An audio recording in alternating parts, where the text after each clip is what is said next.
Buongiorno and welcome to my new podcast, My Way of Thinking, or MWAT for short, hosted by me, Lee Greeno, here live from the Man Cave every week. Now, My Way of Thinking is all about us, amazing human beings that all have a story to tell. Now, those stories can vary massively, but with the guests I'll be interviewing, you'll always be able to take a little bit of advice or insight into how extraordinary we can all be. Remember, there's only 4 rules. 1, no bullshitting. 2, no judging. 3, no negativity. And 4, have fun. Now, today I'm talking to Kelly McCormack. Love Kelly. She's been a guest a few times on the radio with me. She is just phenomenal. The things she has going on. She's a typical creative, got that many things going on. And it's really interesting today because she talks about burnout and how she sort of hit a wall and that lockdown actually worked as a support mechanism for her, which is pretty interesting. This is a great chat. Make sure you keep listening in. This is me talking to Kelly. Okay, so welcome, Kelly McCormack, to My Way of Thinking. How are you, Kelly? I'm very well. How are you? I am very good, very good. I'm just recovering. I came home from Wales yesterday. We had about 4 days of torrential rain, 1 day of sun. But that's just the way it is, isn't it? Well, yeah, I mean, I was down in London, just having a few days, and we went to the open air theatre in Regent's Park. All right. To see a show, to see Jesus Christ Superstar, because my cousin's playing Jesus. Yeah. It's mental. And we were just like, we are going to get just, wet from rain. But for the whole show, it stayed dry and then just started raining afterwards. So we got lucky. Oh, was it good? The show good? Yeah, so good, so good. So I've seen it before, and then they've scaled it back because of obviously the climate at the minute. And they did really well. They didn't go near each other. Oh, that's good. Yeah, the thing with Wales is it's either pissing it down and horrendous, or it's stunning. You've got no in between. There's no mild days. So, which part did you go to? Well, we went to Wrexham to start off with. We had to do a load of things because my wife's got relatives there and we had things planned. And I took my motorbike, and I went all around Snowdonia. And because it was bank holiday, I thought it'd be horrendous, but it was actually quiet. So it was going around the mountains, the roads completely clear. It was great. It was great. Really good it was. That sounds lush, yeah. Yeah, it was nice. So anyway, great to have you on. Now, we're going to talk all about you and stuff you've been up to and things like that. But first of all, I'd like to start on a couple of funny stories because I always read the news and it's quite depressing, especially recently. Mm-hmm. So, but I found these couple of stories and they made me laugh. So the first one is this guy was on a home makeover show. So John Geegan, I think his name, he gave a really terrible reaction to BBC One's Your Home in Their Hands. Have you heard of this show? No. Right, well, it's another makeover jobby, you know. Okay, yeah. But viewers have been left in hysterics when he made absolutely no attempt to hide his disgust in front of the cameras during the grand reveal on a home makeover show. His face says it all. When he opens his eyes to see his bedroom, now decorated with yellow floral wallpaper and a blue wardrobe. And his wife, Rachel, tries very hard to find the positives. The car crash clip from BBC One's Your Home in Their Hands saw 4 decorators compete to create the best design. And it's fair to say, if John had anything to do with it, the designer responsible for his bedroom would be looking for a new job. It's so funny. If you get a chance, have a look at the clip. The room is horrendous. It's like yellow wallpaper with flowers everywhere, and then this light blue wardrobe. It's horrendous. And this guy is not happy at all. He's just standing there and saying the designer is not touching any more rooms. And his wife is quite funny in the clip as well, because she's like, oh, well, actually, I like the wardrobe. She's trying to be, she's trying to be on the fence, whereas he's just sitting there with his arms crossed and he's like, this is horrendous. He says, I think it looks horrendous. It doesn't look anything like my bedroom. Big thumbs down. It's hideous. And then the presenter was Celia Sawyer. Have you heard of Celia Sawyer? She's on another show. No. I can't remember what other show she's on, but you recognise her if you've seen her. Okay. She was trying to smooth things over and like say, oh, it's not that bad. And afterwards they said, what did they say? they said something to him, and he was like, "Sack the design." And they said it might grow on you, and he turned around, he said, "Mold grows on you." Oh my God. So there's quite a funny Oh. story. So yeah, if you get a chance, have a look at that. It Yeah. was on BBC's Your Home, but I love the fact that he just went off one. And then the other story I saw, which I thought was brilliant, the Guinness World Record crowns Ecuadorian husband and wife as the world's oldest couple. Their marriage, which began in secret, has lasted. Guess how many years it's lasted? Ooh, 70?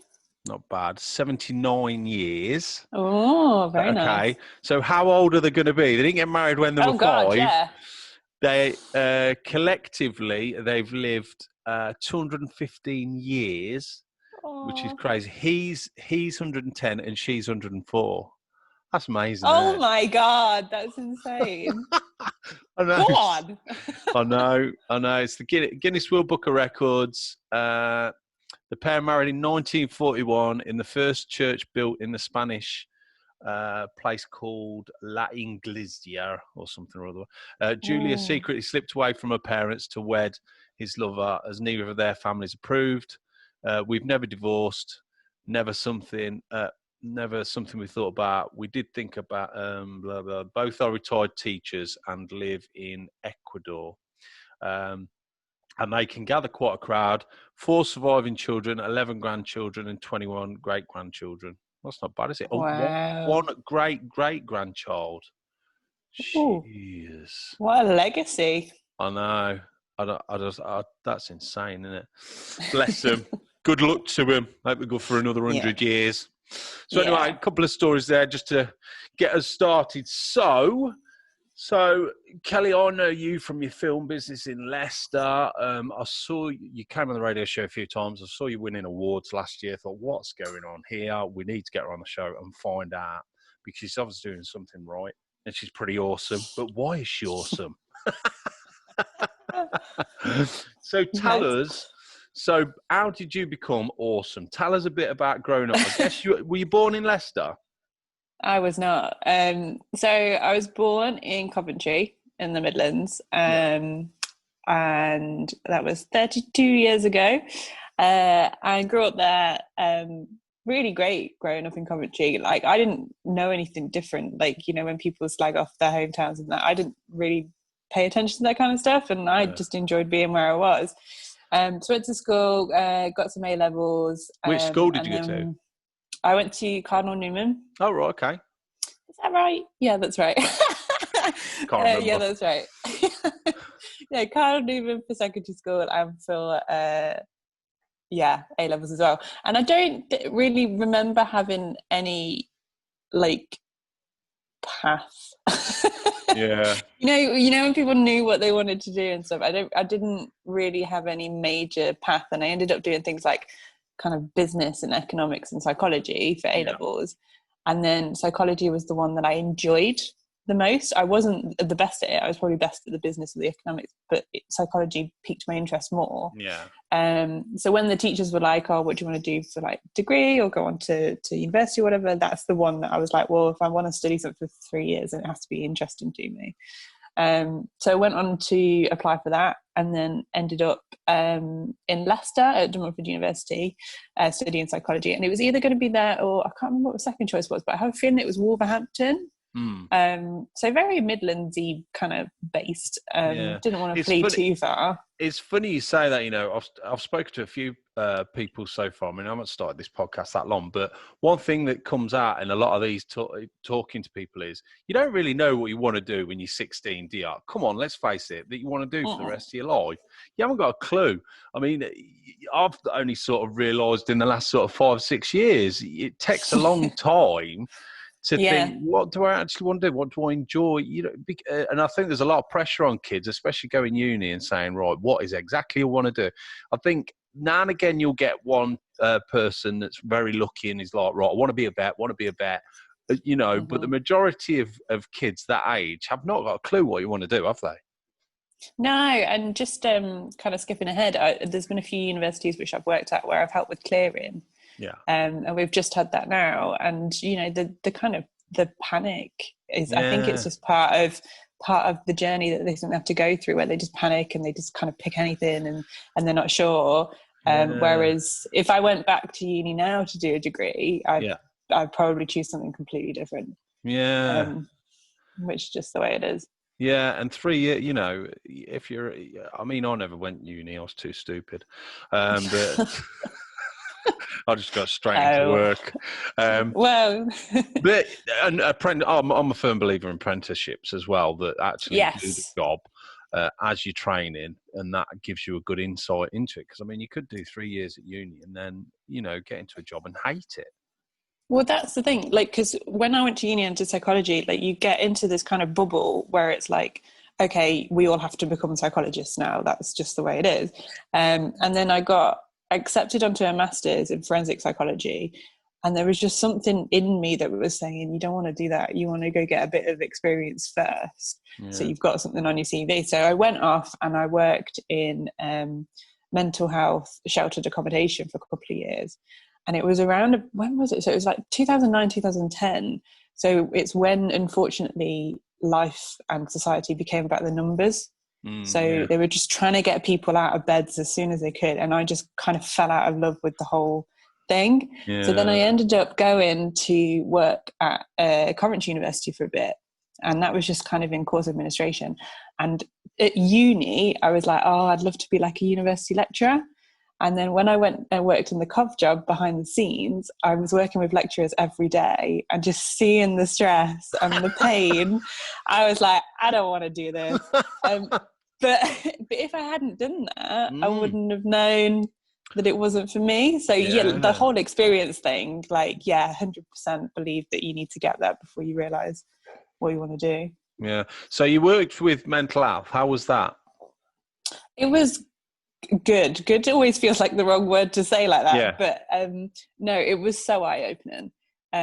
We had like kind of 15 people in this accommodation that had gone through really traumatic circumstances, yet they were still able to kind of spring a smile on their face and say, you know, morning Kelly, and have a good day and stuff like that. So that was so eye-opening, especially at the age of kind of 21, 22. And I still was figuring out the world and figuring out that, you know, horrible things happen to good people. So but like I say, you just I always planned to go back to it when I left the sector, and it just kind of just never really happened. So what happened next then? So you'd done uni, you were at Cov working with lecturers. What was that? So I went to Cov, and then I got a job in De Montfort University because I wanted to move back to Leicester because that's where my boyfriend was at the time. And we wanted to move in together. So, moved over to Leicester and, worked at De Montfort University for a couple of years. And then, or maybe just less than a couple of years. And then ended up working in a security firm that deals with festivals and events for 2.5, 3 years. And then ended up in my job now, which is events manager for the University of Leicester. So very higher education-y, administrative kind of background. But with the festival and events experience, they kind of tied in quite well as to where I am now. But this is the first job, like I've kind of loved all parts of all my jobs, but this is the first one where I feel like proper settled and happy and full of life. So you got there in the end. I did, yeah. It took a while. But you would have never when you were 16 gone, oh yeah, I want to be an events manager. No way. My brain wouldn't have even gone anywhere near it. Yeah. What do you think it is that you love about events managing? I think it feels easy is the wrong word, but it feels very easy to me because it matches my personality. Because my personality is very much about being organised, being on time, being attention to detail, and they're all the skills that you can't do event management if you don't have those skills naturally, kind of thing. It just works that way. I just love the feeling that people give you when they're enjoying your event. I love, problem solving on the day. So people will freak out if something goes wrong, but then you're there to calm them down and say, look, there's no problem. We've got contingencies and all that kind of stuff. And then there's been this, obviously with COVID, there's been this massive overhaul of the event sector where it's like we have all these new guidelines that we need to work to. And that feels like a really good and nice challenge. And it's put into the forefront of people's mind that you need to look out for each other and you need to look after each other, not only in day-to-day life, but obviously at events as well. Yeah, it's strange with all this lockdown and everything. I think the majority of people have been really good and have started thinking, like you say, let's look after one another. Let's be, people are more polite than ever. It seems that certain people, a lot of people have come into it and sort of said, right, let's get on with it. Then let's not moan about it. You get the odd arsehole that starts moaning and whinging about wearing a mask. You're always going to get that.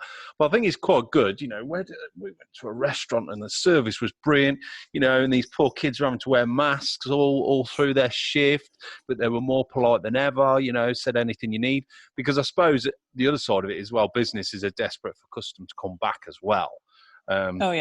So in that sense, I think it's brought us all together a bit more. But and I'm kind of like a kind of weird guilty pleasure of mine is I like it when you're at a restaurant and you have space between other people. Oh yeah. And now it's enforced. So it's like, I know. Yay. Yeah.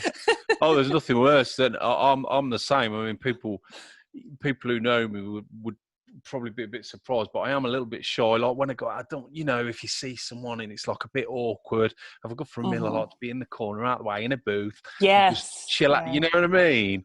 100%. And table service. I bloody love a bit of table service. So the only thing about the table service is you don't have sauces or anything on the table anymore. So they bring you a little packet like that. I'll say I'll have some tomato sauce. They bring me one packet. I'm like, no. I need more of those packets. Yeah, just keep them coming. There's nothing in them. Do I look like I just want $1 per tomato sauce? No way. But yeah, it's a bit strange. So event management, you come across a little bit like me in the fact that my mind just never stops. And I think, is that part of, you think, the event management, where you're always thinking of different things and you're always trying to sort things? And yeah, 100%. And I always feel like you can plan as much as you want for an event, and you should, because it's your job, but something will always go wrong or something will always catch you off guard. And it's just about just going with the flow and just enjoying it and not freaking out and being that person that people can rely on, just as a source of comfort and a source of, whether that it's that, especially if it's their event and you're just helping them out, they need that person to just vent to, and they need that person to be like a bit, snarky with, in a professional way, just like, oh, kind of thing. And you need to be able to not take that personally, just be like, we're going to get through this. It's going to be fine. This is a great event. And yeah. That's good. I mean, that it reminds me of something someone once said to me: don't think of the problem, think of the solution.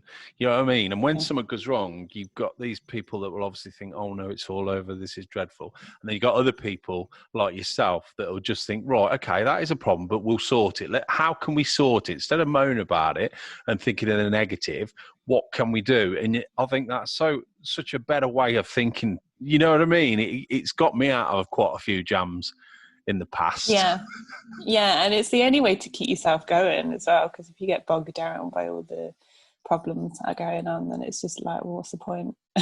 Yeah, true. So as far as your event organising, what's for the future? What do you want to do in the future, or have you not thought about it? You're just taking it as it comes? Yeah, I'm just kind of riding the wave now, because like we were just mentioning before we started about, virtual events are the thing now. And I want to be I'm pretty much there with them, but I want to be 100% comfortable and confident as a virtual events manager. I don't really understand all the ins and outs of it just yet. I want to be the source of information. If somebody asks me a question, I want to know the answer in terms of virtual events. When live events come back on, my complete priority is safety, and things shouldn't be running if there's no point to them. Which is the same as film production, but I'm sure we'll get into that. Yeah. Yeah, it's true. I don't know. I don't think anything is going to be the same for a long time, for years. Do you? No, and that's where it comes into um, the theatres, because I had an event that was due to run in May that was going to be like a film gala. And very early on in March, we were like, nope, not going to happen, cut it. And whether that comes back or not will literally be determined on whether the theatre survives the night, really. Yeah, But we'll see. I'm really worried about theatres. I love the theatre, and it worries me sick because I just can't see.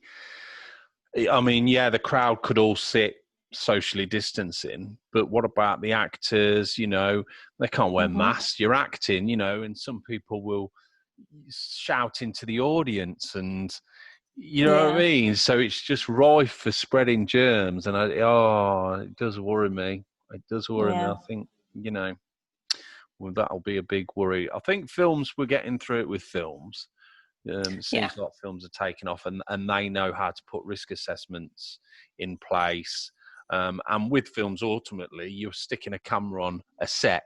So you can design that set, whether it's 2, 3 people, you know, they can all be sanitized before they do their action and all that kind of thing. But with theatre, it's just, you know, an hour of people running around on stage, and oh, God knows. really Anyway, so tricky. that's the event organised side of it. So obviously, I know you through the film side of it. So how did you get involved in films? Okay, cool. So when when I lived in Coventry, my this is a really random story, but my Go for it. boyfriend lived in London, Yeah, and he was struggling with his career mindset. He didn't know what he wanted to do, and he thought he wanted to do something in like VFX or whatever. So I was yeah, like, okay, we'll take a trip to Soho tomorrow, and we'll look at all the different offices and just see if you get inspired. And when we were on the train in, he turned around to me and was like, well, what do you want to do? Like, if you could do any job, what would it be? And I don't know where it came from, but film producer just fell yeah, out of my mouth. And I was just like, oh, okay. That's come from somewhere deep in the soul. And I just didn't think any more about it. And that was like a couple of years before I moved to Leicester. So then I moved to Leicester. And I knew a few people here, but I didn't really know enough that would make me feel happy and comfortable. So I was like, I need to yeah. get out there and start doing some stuff. And I saw like a Facebook post saying that someone needed some extras to just come down on set and just be in the background. And I was like, sure, I'll give that a go. So I went down, and it was like a 2-day shoot, I think. And they were just like, yeah, you just need to stand in the background with this, just like pretend you're having a conversation. Don't be too loud. Like, okay. Um, just stealing the show at the back. But so I ended up doing that. And then the next day they were like, okay, yeah, we want you to come over to this table in this scene. And because it was a Christmas film, they were like, we want to start singing Auld Lang Syne. And I was like, okay. So it's like completely out of my comfort zone anyway. And now Yeah. they want me to sing. And I was just like, okay. And then they were like, okay, we're just going to do a few like close-ups on you. And I was just like, mm-hmm. And my whole body was just like filled with anxiety. But for some reason I was like, just go with it. It's fine. Don't worry. And that was like my first taste on a set. And I did the extras gig and it was great. And they invited us all to the premiere, even though we were only on it for like a couple of seconds. And it was just such a nice environment and a creative environment and something that I'd never experienced before in terms of the creativity. Yeah. And then from that, there was maybe about 20 people on that shoot. You just get each other's kind of contact details and phone numbers, and they start telling you about different opportunities that are in Leicester. And then there's like a film group that's in Leicester, and you get involved in some of their stuff. And I just started doing random kind of acting roles here and there. And then there was one film, I can't remember which one it was, where they were really good team, knew what they wanted to do. And I was like, just ask a question. So I was just like, oh, who organises like your budget and who organises like your call sheets and all this kind of stuff. And they were like, oh, it's usually a producer, but we don't have a producer. So the director's doing it. And I was like, well, what does a producer do? And then they were telling me kind of the ins and outs. And I was like, oh, that sounds like just what I do in events, but, you know, transferred over. And I ended up offering, I think, to help produce some stuff for a film or just do like call sheets or something. And then it just became bigger and bigger and bigger. And then, yeah, just producing became a thing, and it kind of became quite clear that people don't want to do the role, and there's not that many producers here in Leicester, so I was kind of filling a bit of a niche. Yeah. And I was loving it so much, and then I had a really stressful time with one of them, and I was like, this is why people don't want to do it. It's very stressful.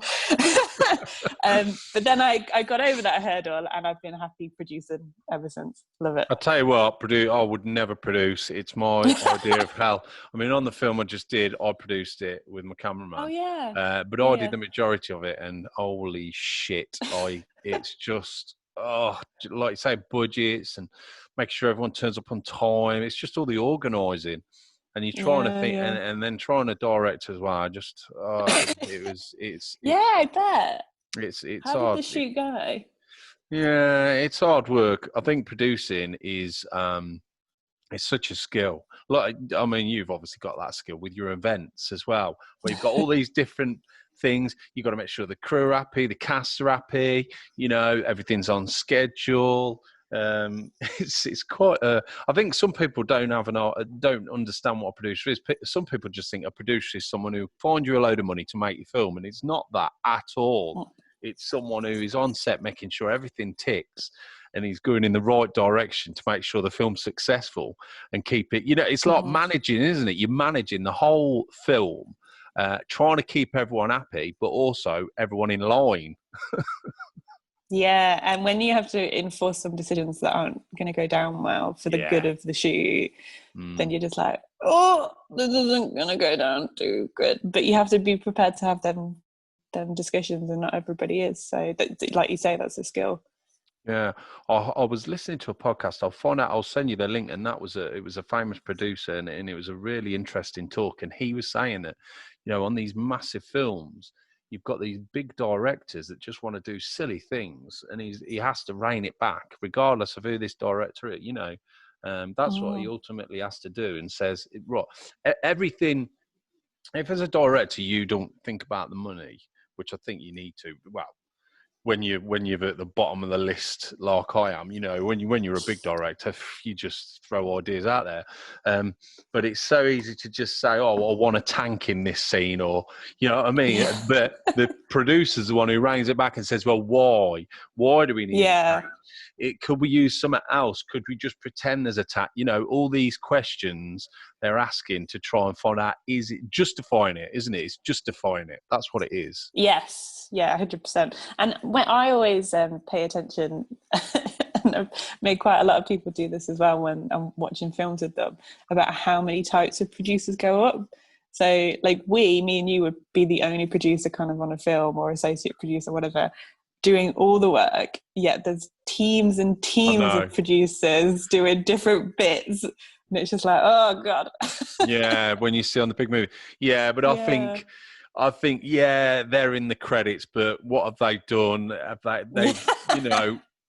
think ultimately there's one major producer, and then you'll get other ones that maybe got a bit of cash from somewhere, or pulled in a favour.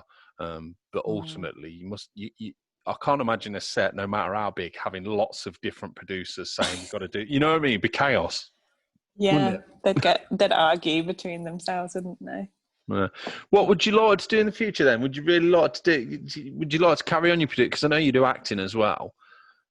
Yeah, I'm not.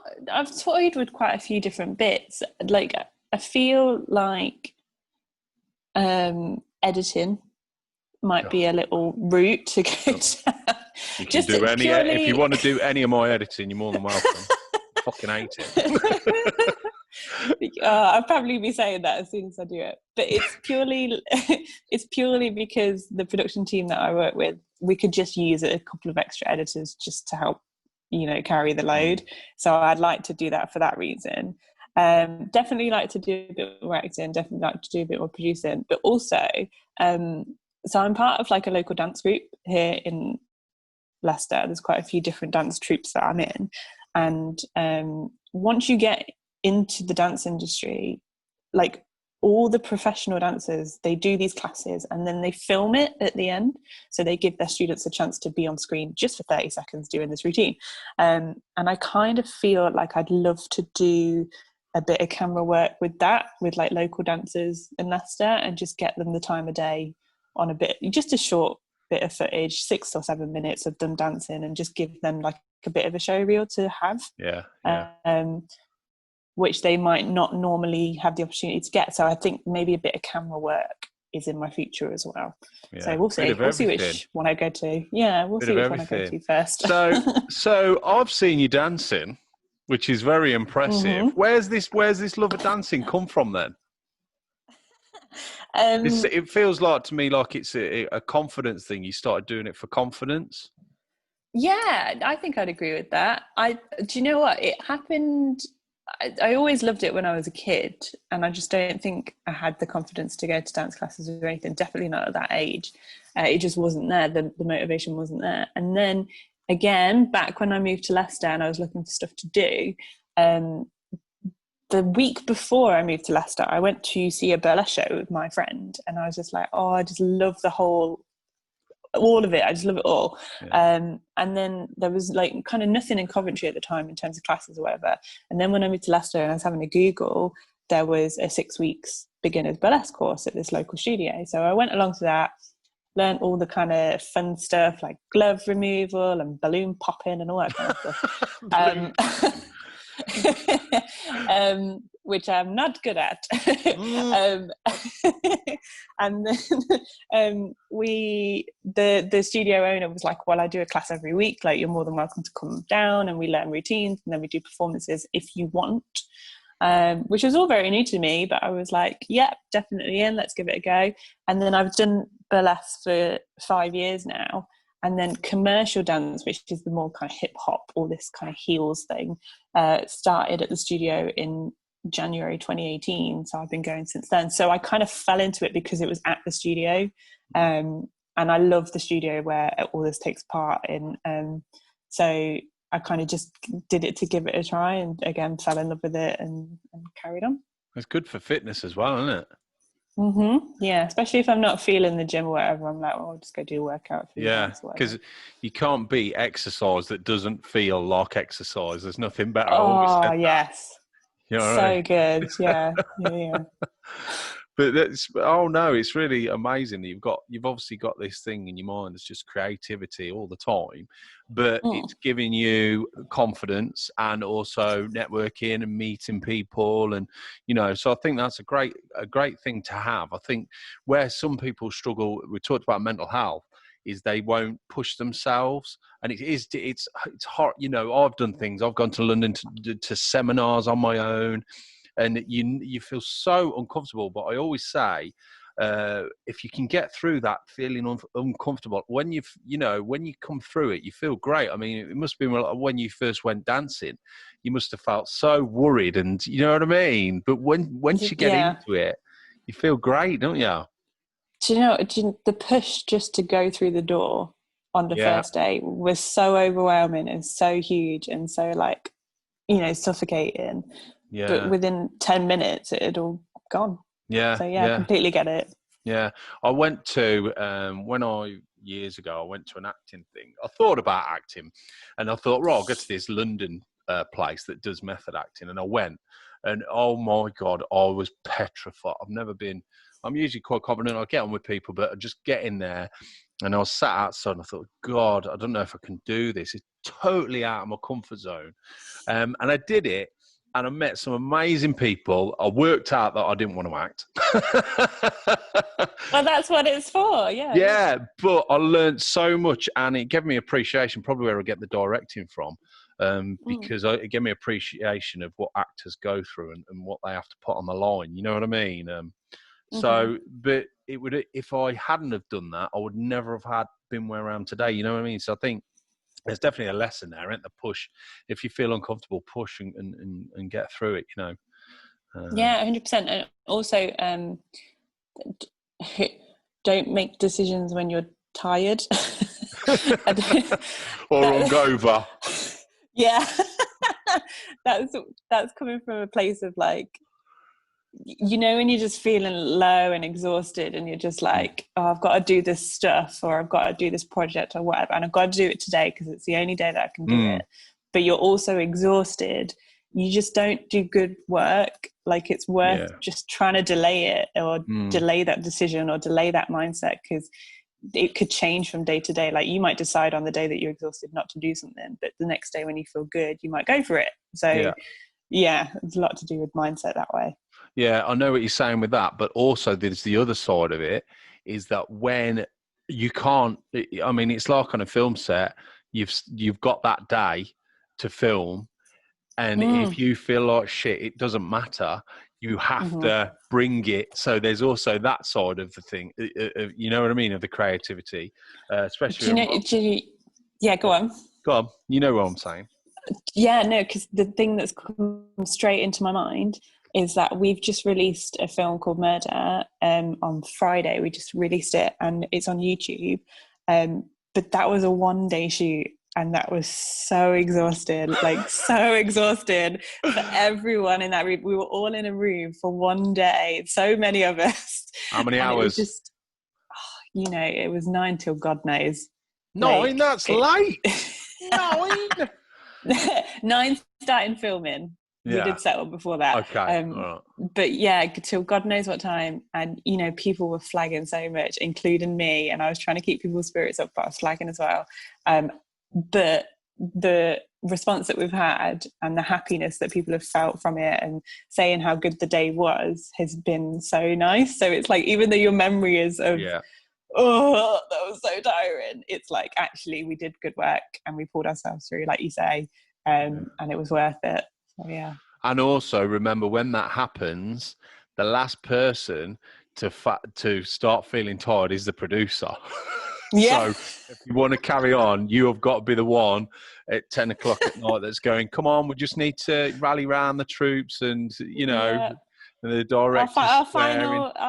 Our final light has failed, but it's fine. Like, don't worry, I'll be fine.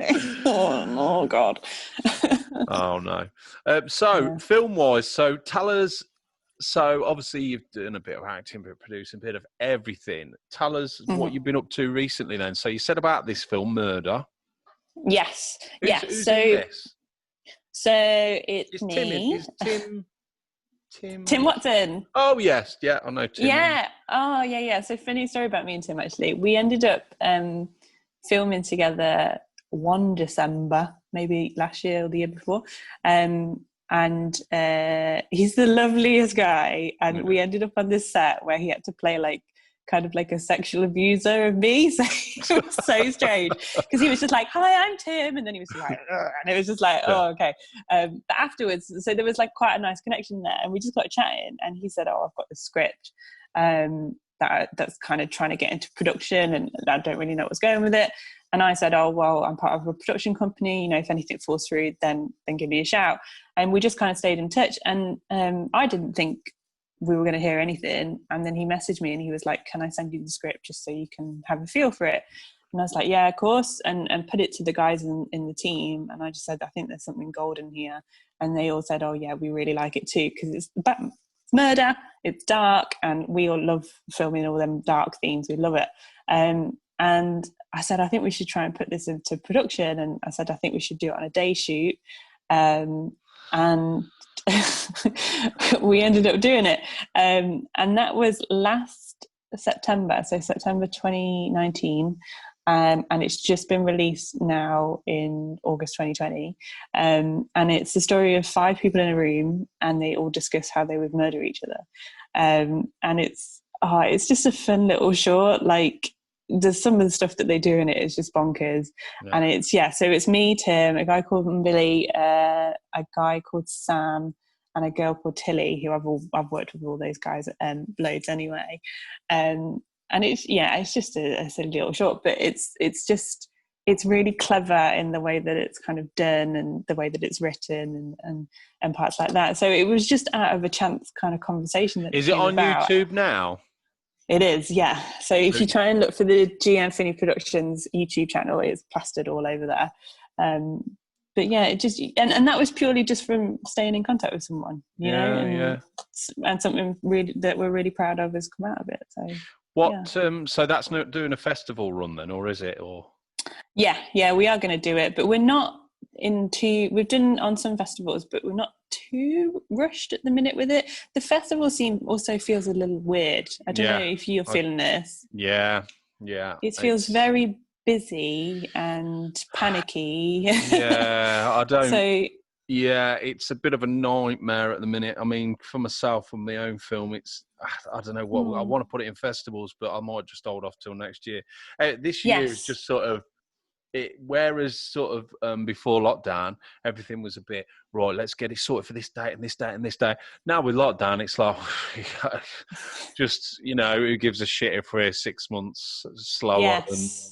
Everything's sort of gone on hold. It's made you realise the value of time and, we're not in control of it. We're in control of it within a certain amount, but if something like a pandemic happens, the pandemic rules you and you don't rule the pandemic. Exactly. Yeah. So it is strange. It's funny you say that, actually. Yeah, so the festival circuit, I agree. I feel like it's just too busy, so we'll hold off. But that's brought me onto like a train of thought where in February this year, I would never admit it to myself, but I think I was heavily close to burnout. I think I was just heading that way. Yeah. So even though the pandemic's hit and it's horrible for so many people and so many families, obviously trying to see the positives, like the decorator situation that you mentioned at the beginning, I'm weirdly glad that I've had to be enforced to stop working as much because it was going a dark way, I think, if I'm honest with myself. Yeah.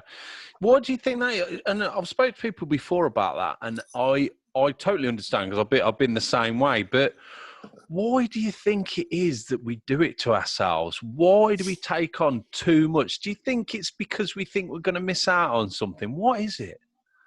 Yeah, I think fear of missing out is something that I struggle with a lot. And I think it blurs my decision making at times. But then there's also I had like a little epiphany a few years ago, and I was like, well, if you died tomorrow, would you be proud of everything you've achieved? And at that point the answer was no. So I was like, I need to get to a point where it's a yes. And I currently do. Like if I was to pop my clogs, I'd be like, yeah, I did all this cool stuff and I'm really happy with that. And I think that residual, I must make a legacy that I'm proud of, sticks with me a little bit too rigidly.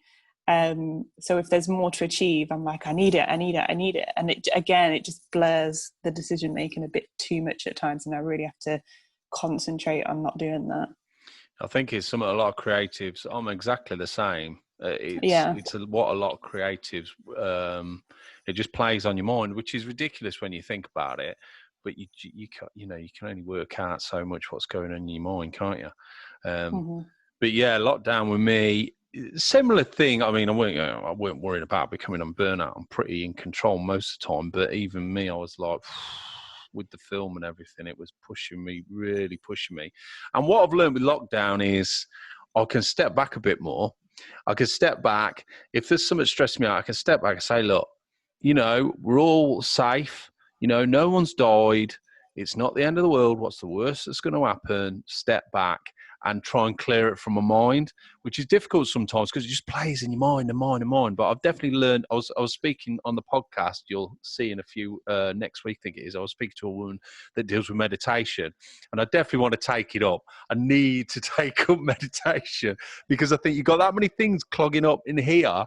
You need to put them in order, don't you? And sometimes when you can't put them in order, that's when you start losing your shit, and you're like, what's going on?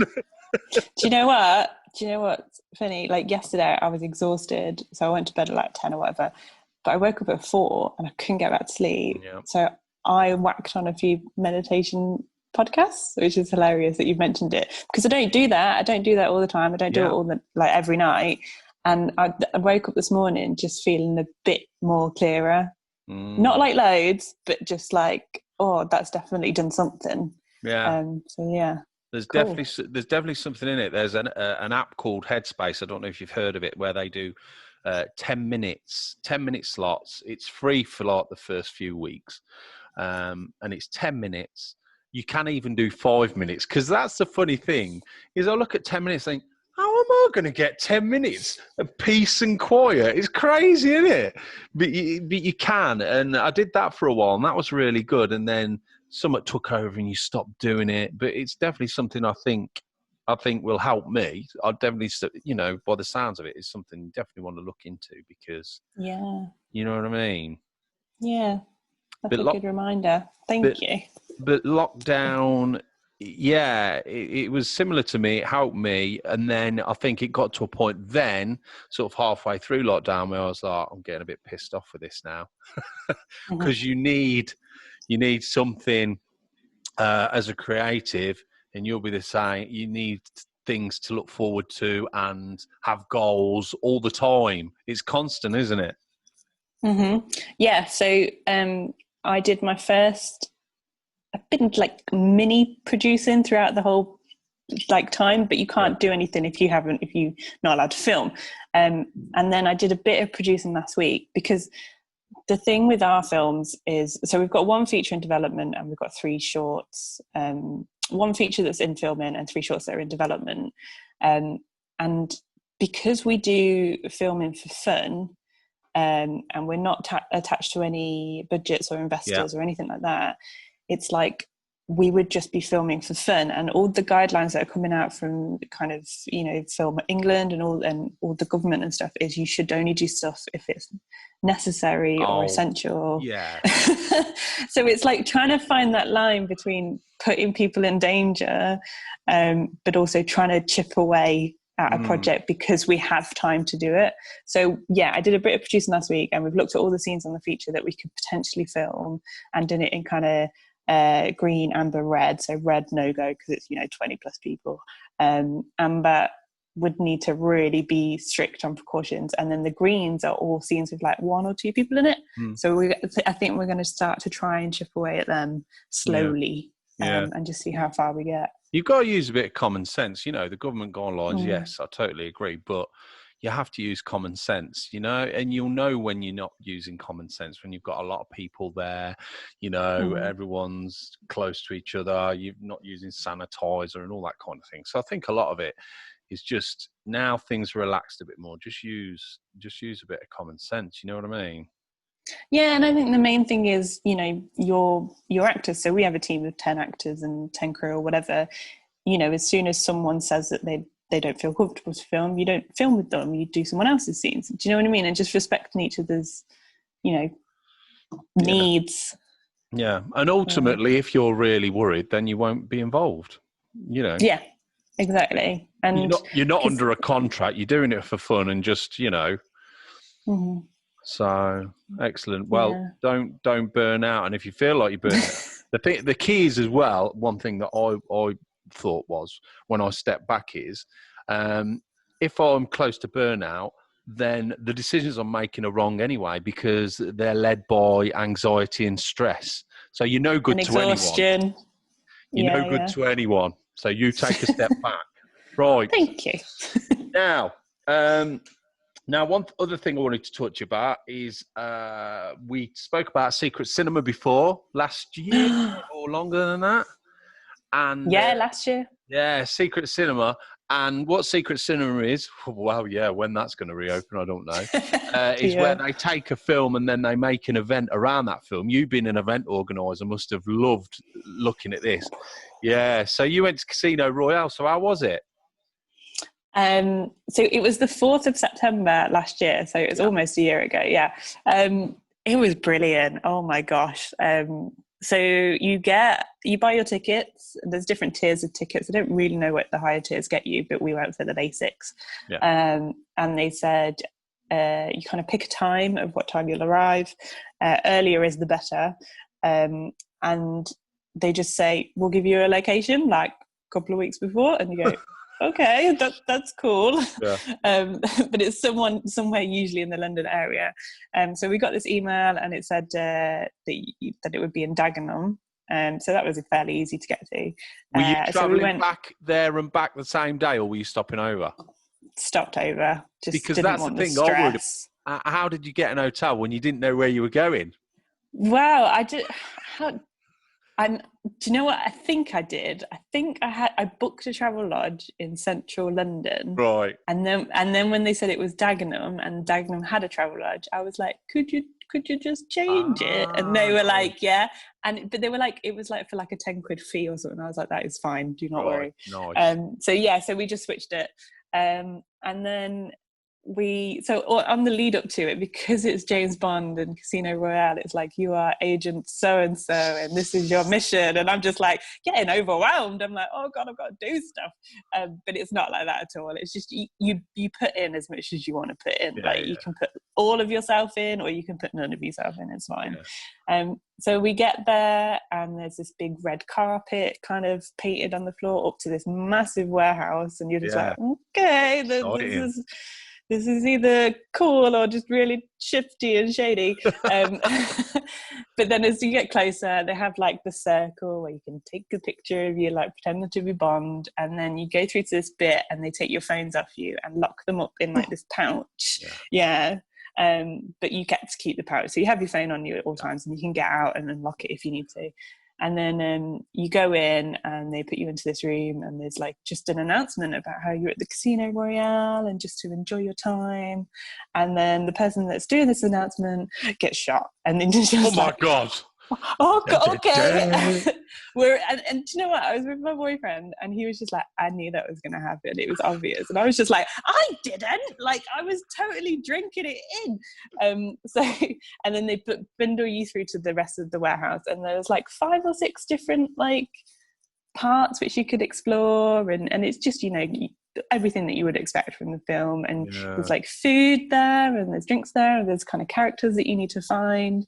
And then at the end of like the time period, they put you into this other room, and then they show the film, and they have actors kind of acting out the film whilst it's on.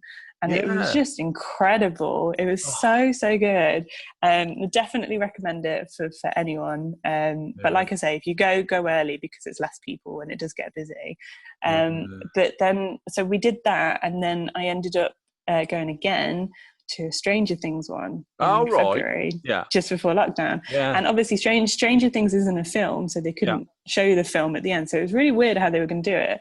But instead they just showed, like, they did like about a half an hour, 45 minutes show of all the key highlights from the series. And again, that was brilliant. All the kind of scenes were set out, and you had missions, and everything was like the 80s. And I was like, kind of like, yeah, this is cool. But then I went with another friend who was like losing his mind, and he was just like, thank you so much for inviting me to this. And then, so have you watched Stranger Things? I've watched the first season. I haven't watched any others. So in like there's a couple of the other seasons, there's a like guy called Billy who goes really strange. He's kind of creepy at times, and he walked past me and like in character, and he just went, do you want to go to a party? And I was like, yeah, okay, cool. And then just followed him like with this group of people to this background bit where he did like a bit of a scene, and I was just like, I'm so just like a sheep. I'm very influential. They're like, yeah, I'll come with you. Yeah, mass murderer. Yeah, I'll come. Yeah. And he was like, you're part of like my like dark side now. And I was like, cool, I'm just gonna go get a drink. It's just like I was killing the mood. But yeah, and then so in July just gone, we were supposed to be at Dirty Dancing. That would have been the same kind of thing, but they've delayed that now. Obviously. I'm gutted I didn't go. I'm useless at stuff like that because I'll keep putting it off and go, oh yeah, I'll book the tickets. And I went to book the tickets and it had sold out. I was like, oh, I was really pissed off. But it did look amazing, and hopefully they'll get back on track. Cause fingers crossed. Because they do such a good job. I think it's just growing and growing and growing, and they're doing more and more, weren't they? Yeah, again, so good. Definitely recommend. Yeah, but again, I don't know where that's gonna end. Yeah. Anyway, right, charity work. So last year you won a couple of awards. Tell us about these amazing awards. Yes, so I got highly commended for Volunteer of the Year at the East Midlands Charity Awards, and that was for my charity work over the period of 2009 to 2019. Wow. So I've done various bits. I've done what charities? So a lot to do with Oxfam. So Oxfam do Ox Jam, which is a music festival every year in Leicester. So I was on the management team for a few of them, so I did quite a lot of that. And then there was like little snippets of like fundraising for beating bowel cancer, a lot of work with Voluntary Action Leicester, and just like snippets here and there. So I obviously busy life. I don't feel like I could commit solidly to like a volunteer organisation. So I've always just chipped in here and there, and ended up getting nominated for this award. And they said, "Oh, can you give us a list of all the stuff you've done?" And when I ended up giving the list, I was like, "Oh God, that's quite a lot." And they invited me to a ceremony, and off we went. And that was the one that I like kind of won or got commended for. But the other one I was also nominated for was the Leicester Short Film Gala, which was where we showed 3, 4, 5 films in a night, and brought general public in to just have a nose and have a watch of locally made films. And the money that we raised, which was about £900, went straight to the Y Theatre where it was held, which was, you know, combating homelessness. So they were nominated for best charity event as well, but they didn't win. But yes, that was a really good night. And then I also won an Outstanding Woman in Music, Media and Arts in the East Midlands. Quite a long title. And that one was just insanely special because it was a lot to do with my producing work, it's a lot to do with my charity work, and it was a lot to do with my event work. As well as did I cry? No, I think I'd had a Guinness, so I was pretty happy. I remember thinking, because in the brochure, like the category was quite far down, but then they had it on like second, and I remember thinking, oh God, I'm not ready for this. But ended up like just being nominated was like a pleasure, and then ended up going along, and they said, oh yeah, you've won. And then the head judge came over to me separately and just said, you know, you were by far the best in your category. And I just thought, amazing. And I got nominated kind of by my friend, who kind of said so much lovely stuff about me, and then I had to submit all this work of why you know I could potentially win. And I basically just went hell for leather and put everything in that I've achieved over the past kind of 5 or 6 years, and I looked at it and I went, oh God, that is quite a lot. And so when he said, you know, you were best kind of out of your category, I kind of understood why, because other people were just putting in like maybe one achievement, whereas I just went whole in and just went, I'm probably only going to do this once, and put everything in, so all the awards, all the films and stuff, and ended up doing really well and had a lovely night. Well done. I bet you're very proud of you. Yeah, parents were there as well. They just came along for the ride. Well done. Yeah. But it just shows you all the work you're doing is doing the right, you know, you're doing the right thing for the right causes and things like that. Just don't burn out. That's the key. You'll be no good to anyone. I know. But like it's kind of like an achievement in your career as well. It's like, right, I've done that. I don't like, the pressure did kind of fall off slightly as soon as I won it. I was like, right, so I've got something physical that says that I'm good at what I do. So imposter syndrome can fuck off for a bit. And then, you know, everything else that you do now is just an added bonus kind of thing. If that makes sense. Brilliant. So future, what's going on future wise? You said you're still doing, so you're doing this feature film. So we're going to start chipping away at that. We had another film that came out in lockdown called Project 444. So we were going to show that at this gala event in May that got cancelled, and we were going to show Murder. And because the gala kept getting postponed, my director was just like, should we just release them during lockdown because it's something to do and it's the right time to do it? And I said, yeah, let's go for it. So that got released, and that's on Amazon Prime. All right. So we'll be doing a lot more pushing of that, a lot more festivals, a lot more promo when the time is right.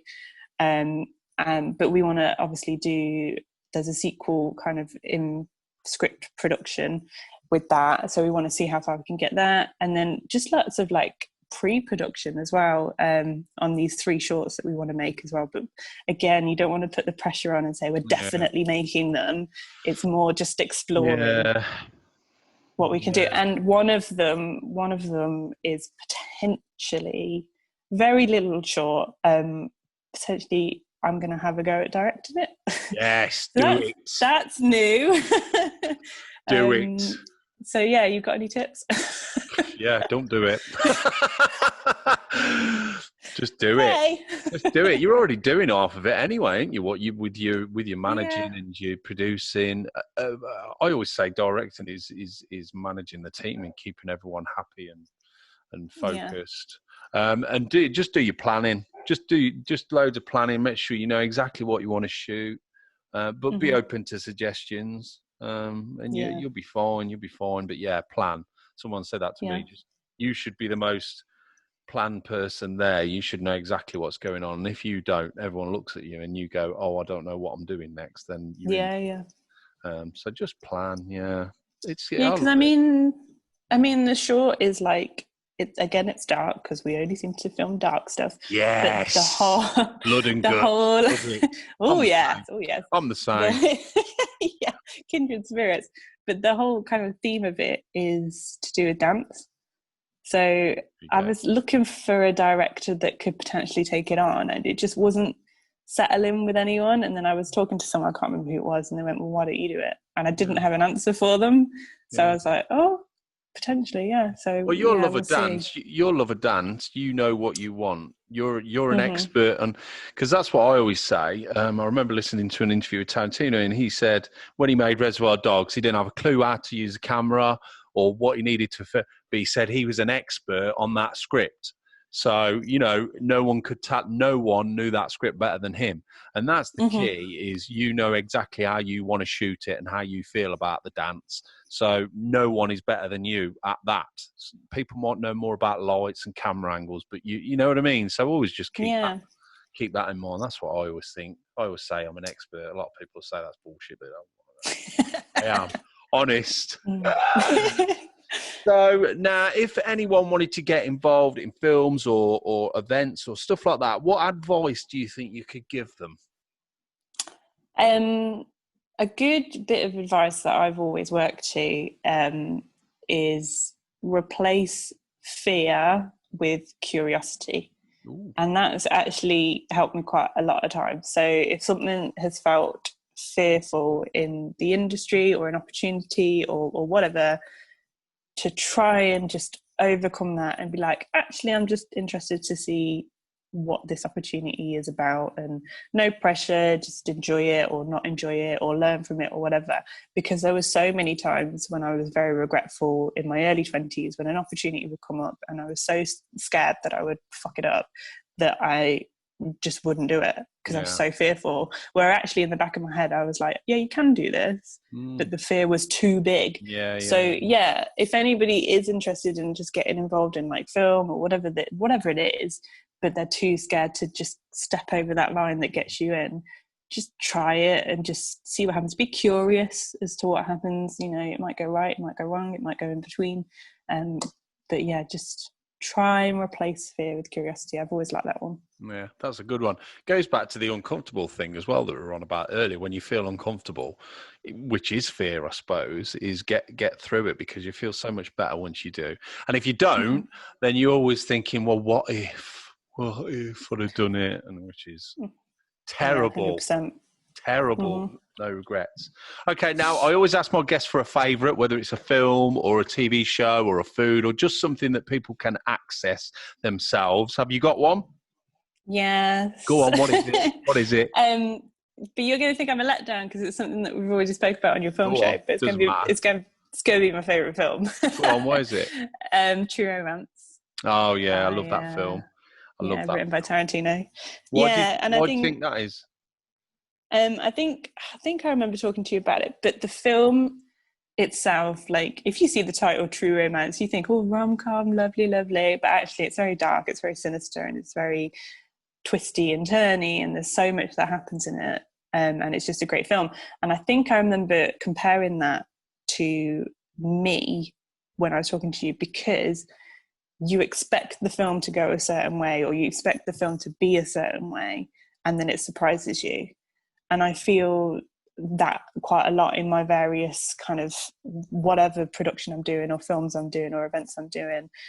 People expect you to be a certain way or expect you to to have a certain mantra or presence, but then you'll surprise them. And I think that's how I've made some of my greatest connections. So I have that kind of love for the film that way, let alone, brilliant cast, brilliant cult film, brilliant everything about it. I just love it. I love that film. It is one of my favourites.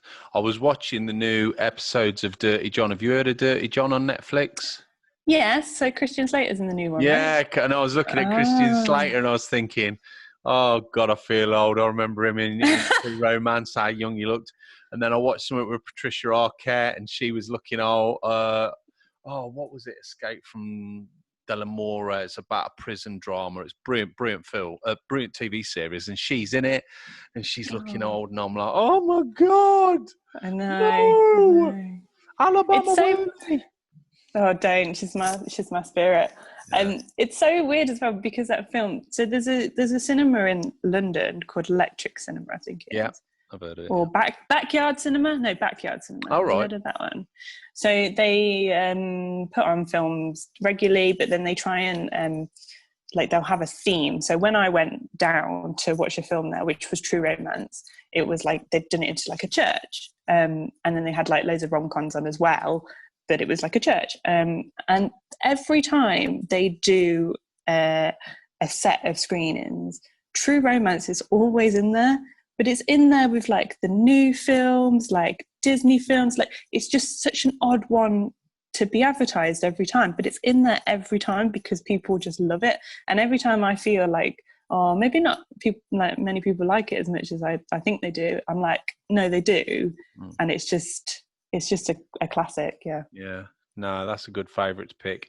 And if no one has seen it and you're listening to the podcast, you need to watch it because it's great. Yes. And it's a romance, but it's also very violent. Yes. But I love that. But that's what I love. I'm the same as you. I love watching a film where just anything can happen. You've got great acting in it, brilliant characters. It's just great film. It's also it's a really colourful film as well, I think. Yeah, it is. Yeah. I always think what would have happened if Tarantino had directed that. Yeah. I think it'd been a totally different film. But good old Tony. It's gory enough. Yeah. God knows what it would have been like. Excellent stuff. Now, so we always say, have you got like a story or some way you want to end the interview, or some advice or something like that? We've already spoke about that, I suppose.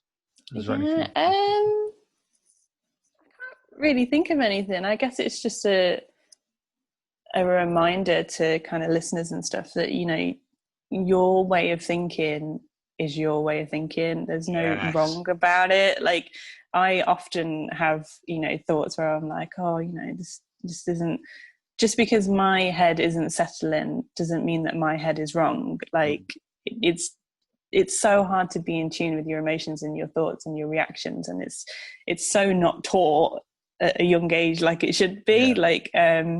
So if anybody ever feels like their thoughts are wrong or just inconsistent with society or people, please back that away, but also recognize that we're all going through the same thing. And when you think that you're not, and you think that you're alone, like there's someone definitely feeling as shit as you're feeling, or as happy as you're feeling, or whatever it is. Yeah. No, that's a good point. And it's like I said to you earlier, and what you're saying is true, and we've already spoke about it, is you think when you're struggling mental health-wise or you've stressed or whatever, you'll think something. You'll think no one else will be thinking that or be stressed because of that. But then you'll talk to other people, especially where you deal with filming and stuff like that. And it's like, oh my God, he thinks exactly the same as I think. Do you know what I mean? So we're all in it together, aren't we? The worst thing I think you can think is you're alone. That's the worst. Yeah. I mean, I'll be in a dance class of 30 dancers and I'll be like going, I'm shit, I look shit, I look absolutely awful, my moves, I can't dance for toffee. And I'm like, I'm the only one in this room of 30 people that thinks that. And that's bullshit. Like everybody thinks that, like all the time. Like, and it's just, Your mind and your ego can be a bastard sometimes. Do you know what? My ego is something I really need to get under control. Like, and once you admit that it's a problem, I think that's a big step. Do you know what I mean? Yeah, that's the biggest problem with meditation is your ego will say, "What are you doing, you idiot? Wake up! What are you trying to relax for?" And and it's beating that ego, and it's yeah, like you say, it's one of the hardest bloody things. Yeah. Excellent. Well, look, if people want to get in touch or look at your films or anything like that, where would they follow you, etc., etc.? So we've got gmfinneyproductions.com. There's also a YouTube channel, Instagram, and Facebook. Okay, that is awesome. Thanks so much for coming on, Kelly. You are as awesome as ever.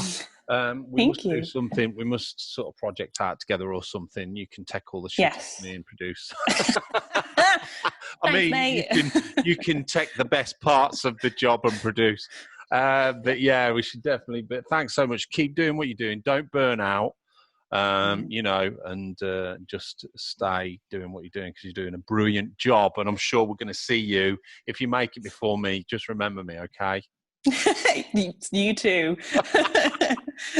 I am your Oscar date. Yeah, I'm your date definitely. To the Oscars. Okay. All right, and Kelly, thanks ever so much for coming on, and I will speak to you soon. Thank you. So that's it. Massive thanks again to Kelly McCormack for joining me today, and also for you for listening. Make sure you follow the podcast because coming up over the next months, years, decades, there are some extraordinary interviews, and trust me, there are. The podcast will be streaming on the usual platforms, including iTunes and Spotify. So please leave a rating on there and subscribe. To keep up to date, follow Facebook, which is My Way of Thinking Podcast, and also on Twitter, My Way of Thinking. Oh, hiccup. Without a 3 on the end, with a G on the end for My Way of Thinking for Twitter. Every week, I always put the whole conversation on YouTube as well. If you want to watch my pretty little face, go on to My Way of Thinking Podcast.